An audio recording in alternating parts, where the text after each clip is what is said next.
রাজনীতি থেকে অবসর নিতে চান মির্জা ফখরুল। বিএনপির মহাসচিব পদে আসছে পরিবর্তন। এক দশক পর চলতি বছরেই হবে দলের কেন্দ্রীয় কাউন্সিল। কাউন্সিল হলে তাকে তৃণমূল পর্যায় থেকে শুরু করতে হয়, সেই জন্য কিছুটা সময় তো লাগবে। কাউন্সিল করে আমি একটু অবসর নিতে চাই। Enough is enough. আমার বহুত বয়স হয়ে গেছে, অসুস্থ হয়ে গেছি। এখন it's better to retire from politics. জাতীয় সংসদে সংরক্ষিত নারী আসনে বিএনপির মনোনয়ন প্রত্যাশীদের প্রথম দিনের সাক্ষাৎকার।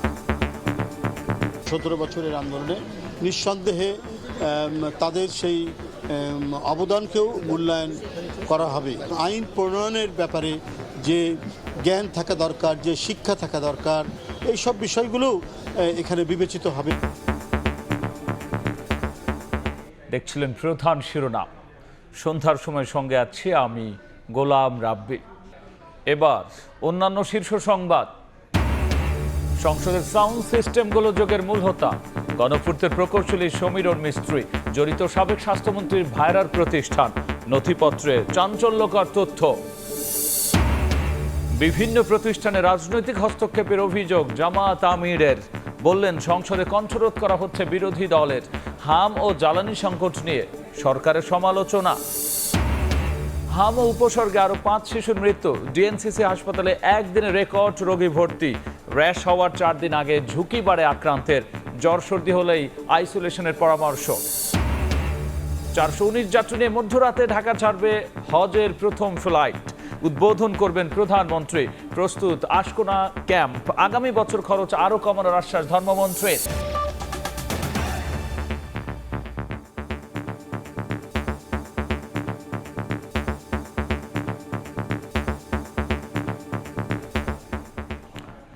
বিএনপির মহাসচিব পদে আসছে পরিবর্তন। এক দশক পর চলতি বছরই হতে যাচ্ছে দলের কেন্দ্রীয় কাউন্সিল। সময় সংবাদকে দেয়া একান্ত সাক্ষাৎকারে মির্জা ফখরুল ইসলাম আলমগীর এই তথ্য জানিয়েছেন। কাউন্সিলের পর রাজনীতি থেকে অবসর নেওয়ার কথাও জানিয়েছেন বিএনপির মহাসচিব। ইমরুল হাসানের রিপোর্ট।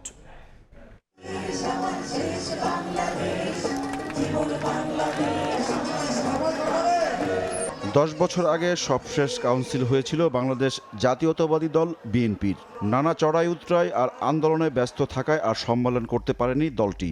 নির্বাচনের পর জোরে সোরে আলোচনায় বিএনপির কাউন্সিল। দলের সর্বোচ্চ নীতি নির্ধারণী ফোরাম স্থায়ী কমিটির সবশেষ সভায় ওঠে বিষয়টি, তবে চূড়ান্ত সিদ্ধান্ত হয়নি। সময় সংবাদকে দেয়া একান্ত সাক্ষাৎকারে বিএনপির মহাসচিব মির্জা ফখরুল ইসলাম আলমগীর জানান, দিনক্ষণ ঠিক না হলেও এবছরই হচ্ছে দলের কাউন্সিল। তার আগে হবে তৃণমূলের সম্মেলন। কাউন্সিল আমরা আশা করছি এবছরই হবে এবং আমরা তার জন্য যে প্রয়োজনীয় ব্যবস্থা আমরা সেটা নেব। এটা খুব শিগগিরই হবে। এই পার্লামেন্ট সেশন কিছুটা আমাদের কাজে বিঘ্ন সৃষ্টি করছে, এটা শেষ হয়ে গেলে আমরা শুরু করবো।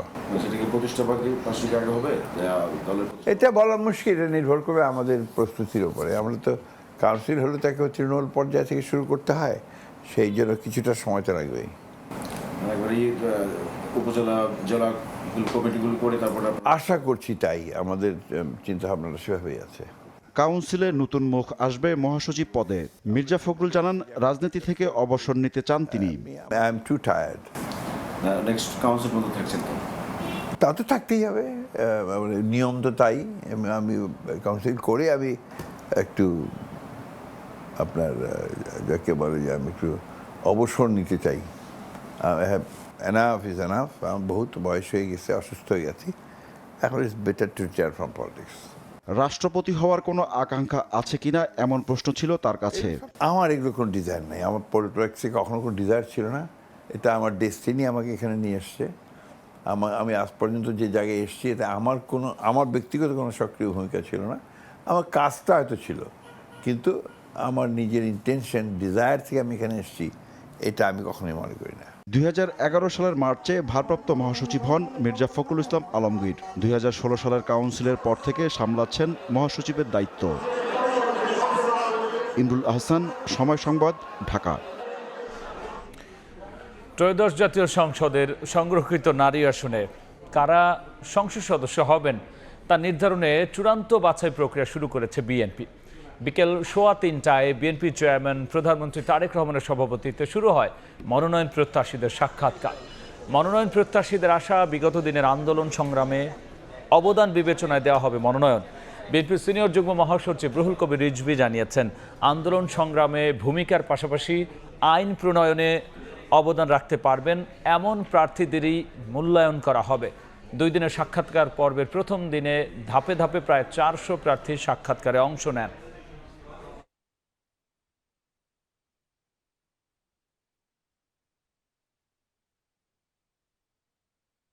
বিগত 15-16 বছরের আন্দোলনে, 17 বছরের আন্দোলনে নিঃসন্দেহে তাদের সেই অবদানকেও মূল্যায়ন করা হবে।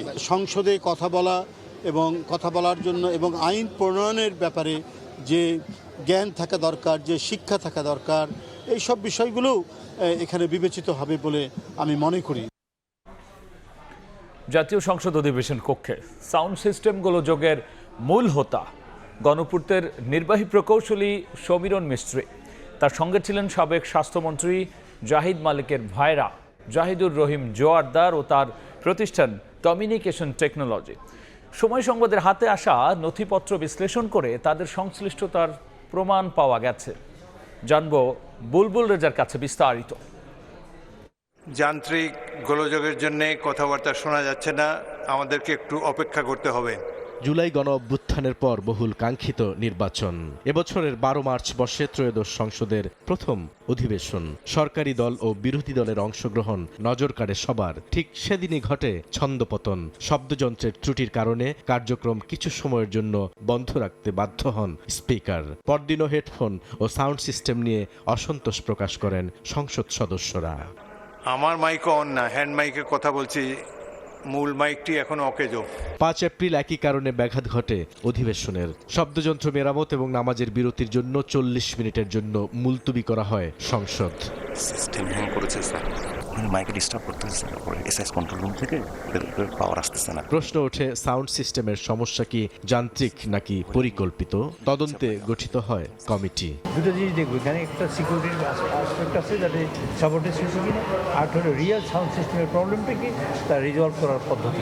এখন পর্যন্ত প্রতিবেদন জমা না পড়লেও এ বিষয়ে সময় সংবাদের হাতে এসেছে কিছু গুরুত্বপূর্ণ নথিপত্র, যেখানে উঠে এসেছে জাতীয় সংসদ ভবনের অধিবেশন কক্ষের সাউন্ড সিস্টেম ব্যবস্থাপনায় ব্যাপক অনিয়ম দুর্নীতির চিত্র। 2021 সালের 27 জানুয়ারি কমিউনিকেশন টেকনোলজি লিমিটেড এবং বিল্ডার্স নামের জয়েন্ট ভেঞ্চার কোম্পানিকে কার্যাদেশ দেয়া হয় সাউন্ড সিস্টেমের। কার্যাদেশটি দেন গণপূর্ত অধিদপ্তরের ইলেকট্রিক্যাল অ্যান্ড মেকানিক্যাল বিভাগ 7-এর নির্বাহী প্রকৌশলী সমীরণ মিস্ত্রি।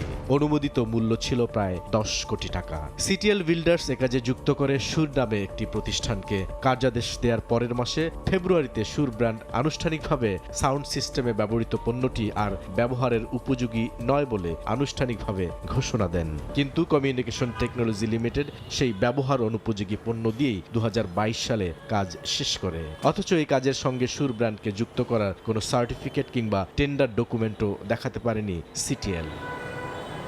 2022 সালে কাজ শেষ করার 15 দিনের মাথায় দেখা দেয় সাউন্ড সিস্টেম ব্যবস্থাপনায় ত্রুটি। এরপর বিগত সরকারের আমলে আরও 3 বার একই সমস্যা দেখা দেয়। 2024 সালের 5 আগস্ট শেখ হাসিনা সরকারের পতনের দিন সংসদ ভবনে ঢুকে পড়ে বিক্ষুব্ধ জনতা। অন্তর্বর্তী সরকারের সময় ক্ষয়ক্ষতি নিরূপণে গঠন করা হয় কমিটি। 4 মাসের তদন্ত শেষে পুরনো সাউন্ড সিস্টেম ফেলে দিয়ে নতুন করে প্রতিস্থাপন করার সুপারিশ করে তদন্ত কমিটি। এবারও দৃশ্যপটে হাজির সমীরণ মিস্ত্রি। সাউন্ড সিস্টেমের প্রাক্কলনটি নতুন করে প্রতিস্থাপন না করে মেরামত করার জন্য চিঠি দেন তিনি। 2025 সালের 11 মার্চ সুর ব্র্যান্ডের সঙ্গে ইমেইলে যোগাযোগ করা হয়। জবাবে সাউন্ড সিস্টেম ঠিক করতে টেকনিক্যাল সাপোর্ট দিতে অপারগতা প্রকাশ করে তারা। এবার নির্বাহী প্রকৌশলী সমীরণ মিস্ত্রির পরামর্শে ফ্রিল্যান্স প্রতিষ্ঠান লার্সকে এ কাজে যুক্ত করা হয়। লার্স জানায় হেডফোনের আউটপুটে সাউন্ড নেই, পাশাপাশি নয়েজ রয়েছে বলেও মতামত দেয়। মেরামত প্রাক্কলন অনুমোদনের পর আবারও সেই বিতর্কিত সিটিএলকেই দেয়া হয় কার্যাদেশ। যে প্রতিষ্ঠানটির প্রধান নির্বাহী কর্মকর্তা জাহিদুর রহিম জোয়ারদারের বিরুদ্ধে শত শত কোটি টাকা আত্মসাৎ ও পাচারের অভিযোগে তদন্ত শুরু করেছে দুর্নীতি দমন কমিশন দুদক। আমি চাই এটা নিয়ে ওরা ইনভেস্টিগেশন করুক, লেট দেম ফাইন্ড আউট যে এটার মধ্যে কতটুকু সত্যতা আছে এবং যারা ওনাদেরকে ইনফরমেশন দিচ্ছেন they should take action against them. সংস্থাটি বলছে 2024 সালের 5 আগস্টের আগে গণপূর্ত অধিদপ্তরের কিছু প্রকৌশলী ও কর্মকর্তা সংসদের মাইক স্কিমের সঙ্গে সরাসরি জড়িত ছিলেন। তাদের মধ্যে অন্যতম গণপূর্তের সমীরণ মিস্ত্রি। 2024 সালের 1 সেপ্টেম্বর তাকে বদলিও করা হয়। অভিযোগের বিষয়ে জানতে চাইলে ভিত্তিহীন বলে উড়িয়ে দেন তিনি। এটা মোটেও সঠিক না, কারণ আমরা যেহেতু কাজটা সুন্দর মতো শেষ করে এসেছি এখানে, এবং এই সিস্টেমটা প্রায় এটা আমেরিকার শিওর কোম্পানি দিয়ে আমরা ইনস্টল করেছি এবং প্রায় ধরেন এটা 2 বছর 8 মাসের মতো সুন্দর মতো চলেছে উইদাউট এনি। আর যদি এখানে কোনো ডিস্টার্ব করতো তাহলে তো সারা বাংলাদেশ জানতো আর কি, তাই না? তো আমাদের মনে করি এখানে কোনো করাপশনের সুযোগ নেই। দুর্নীতি দমন কমিশন দুদকের প্রাথমিক অনুসন্ধানে বেরিয়ে এসেছে চাঞ্চল্যকর তথ্য। বিভিন্ন অনিয়মের অভিযোগ তদন্তে নেমেছে সংস্থাটি। বিগত কয়েক বছরে সংসদ ভবনের টেন্ডার প্রক্রিয়া, বিল, ভাউচার এবং কার্যাদেশের সমস্ত নথিপত্র তলব করে গণপূর্ত অধিদপ্তরের প্রধান প্রকৌশলী এবং তত্ত্বাবধায়ক প্রকৌশলীকে চিঠি দেওয়া হয়েছে। বুলবুল রেজা, সময় সংবাদ, ঢাকা। বিভিন্ন প্রতিষ্ঠানে রাজনৈতিক হস্তক্ষেপের অভিযোগ তুলেছেন বিরোধী দলীয় নেতা ডাক্তার শফিকুর রহমান। মগবাজারে জামাতের জেলা মহানগর আমির সম্মেলনে তিনি দাবি করেছেন সংসদে বিরোধী দলের কণ্ঠ রোধ করা হচ্ছে। হাম ও জ্বালানি সংকট নিয়ে সরকারের ভূমিকার সমালোচনাও করেছেন জামাত আমির। আমাদেরকে যখন সংসদে ন্যায্য বিষয়ে কথা বলতেই দেওয়া হবে না, তখন আমাদের জায়গা থাকে রাজপথ। জ্বালানি সংকট নাই, অথচ লোডশেডিং এখন মিনিমাম 6 ঘন্টা, ম্যাক্সিমাম 10 ঘন্টা। এটা হলো ঘোষিত, আর অঘোষিত কতটা সেটা বলা যাবে না। তো আমাদের যদি জ্বালানি সংকট নাই, যদি আমাদের বিদ্যুতের সংকট নাই, তাহলে লোডশেডিং কেন? হাম উপসর্গ নিয়ে মারা গেছে আরও 5 জন। সংক্রমণ বাড়ার পাশাপাশি একদিন রেকর্ড রোগী ভর্তি হয়েছে রাজধানীর ডিএনসিসি ডেডিকেটেড হাসপাতালে। শরীরে র্যাশ হওয়ার 4 দিন আগেই সংক্রমণের ঝুঁকি থাকে বেশি, তাই জ্বর সর্দি হলেই শিশুদের আইসোলেশন নেওয়ার পরামর্শ চিকিৎসকের। হাসপাতালগুলোতে বাড়ছে হামে আক্রান্ত রোগীর সংখ্যা। উদ্বেগ উৎকণ্ঠায় দিন পার করছেন অভিভাবকরা। কেউ 4 থেকে 5 দিন, কেউ আবার 10 দিনের বেশি সময় হাসপাতালে ভর্তি সন্তানকে নিয়ে। আক্রান্তদের অধিকাংশই 1 বছরের কম হওয়ায় দুশ্চিন্তা বেশি তাদের। প্রথম জ্বর, ঠান্ডা, কাশি, খিঁচুনি উঠে গেছে, জ্বরের চোটে আর এই র্যাশে। চিকিৎসকরা বলছেন শরীরে র্যাশ হওয়ার 4 দিন আগেই হাম ছড়ানোর সবচেয়ে ঝুঁকি বেশি থাকে। একটা বাচ্চার হাম উঠে গেছে, বুঝেই গেল এটা হাম, ওকে আলাদা করে রাখলাম, বাসায় পাঠালাম, কিন্তু র্যাশ আসার আগের 4 দিন হচ্ছে ডেঞ্জারাস। অতএব কোনো বাচ্চা যদি জ্বর, সর্দি, কাশি, চোখ লাল হয়ে যাওয়া, কনজাংটিভাইটিস, এই ধরনের কোনো বাচ্চা হওয়ার সাথে সাথে আইসোলেট করে ফেলতে হবে। এদিকে রাজধানীর ডিএনসিসি ডেডিকেটেড হাসপাতালে হামের রেকর্ড 121 জন রোগী ভর্তি হয়েছে। এ নিয়ে হাসপাতালটিতে ভর্তি 420 জন। 420 জনের জন্য আমরা ডক্টর সেই তুলনায় আসলে অনেক কম, কিন্তু যেমন গত পরশুদিন আমি নাইট করেছি, সেখানে 111 জন পেশেন্ট ভর্তি ছিল আমার ওয়ার্ডে, এবং আমরা ডাক্তার ছিলাম মাত্র 2 জন।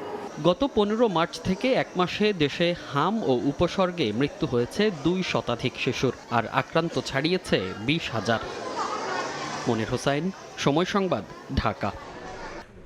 মধ্যরাত থেকে শুরু হচ্ছে চলতি বছরের হজ যাত্রা। হজ ক্যাম্পে জড়ো হয়েছেন হাজিরা। এই মুহূর্তে রাজধানীর আশকোনা হজ ক্যাম্পে আছেন রিপোর্টার দিন মোহাম্মদ সাব্বির।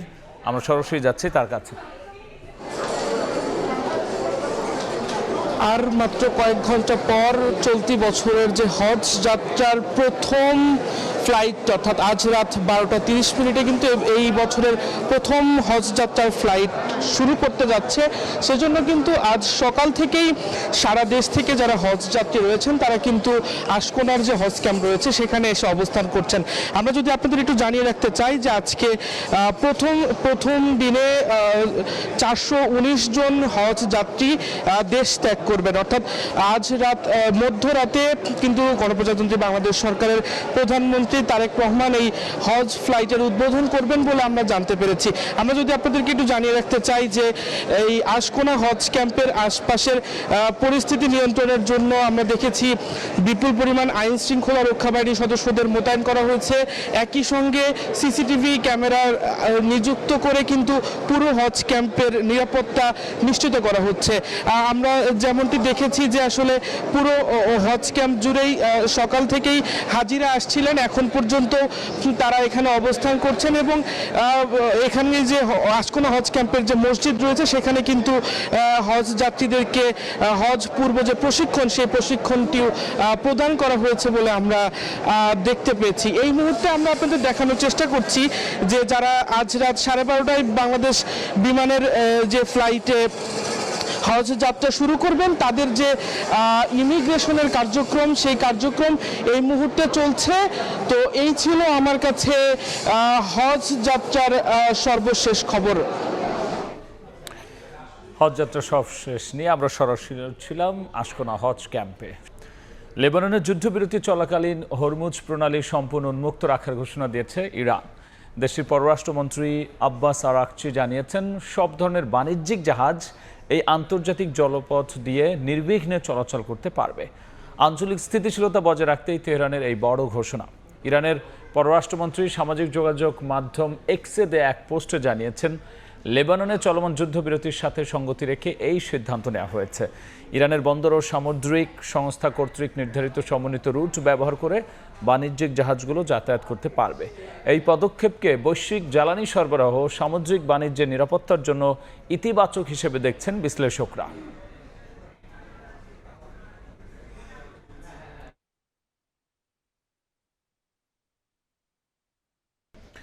এ পর্যায়ে শীর্ষ সংবাদ জানিয়ে দিচ্ছি আরও একবার। রাজনীতি থেকে অবসর নিতে চান মির্জা ফখরুল। বিএনপির মহাসচিব পদে আসছে পরিবর্তন। 1 দশক পর চলতি বছরই হচ্ছে দলের কেন্দ্রীয় কাউন্সিল। বিভিন্ন প্রতিষ্ঠানে রাজনৈতিক হস্তক্ষেপের অভিযোগ জামায়াত আমিরের। বললেন সংসদে কণ্ঠরোধ করা হচ্ছে বিরোধী দলের। হাম ও জ্বালানি সংকট নিয়ে সরকারের সমালোচনা। এবং হাম ও উপসর্গে আরও 5 শিশুর মৃত্যু। ডিএনসিসি হাসপাতালে একদিনে রেকর্ড রোগী ভর্তি। র্যাশ হওয়ার 4 দিন আগে ঝুঁকি বাড়ে আক্রান্তের। জ্বর সর্দি হলে আইসোলেশনের পরামর্শ।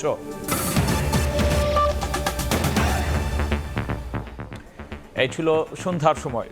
এরপর জনপদের সময় নিয়ে যুক্ত হবেন সহকর্মী আলিশা ইসলাম। ধন্যবাদ রাব্বি। জনপদের সময় নিয়ে আসছি কিছুক্ষণ পর, সঙ্গে থাকুন সময়ের।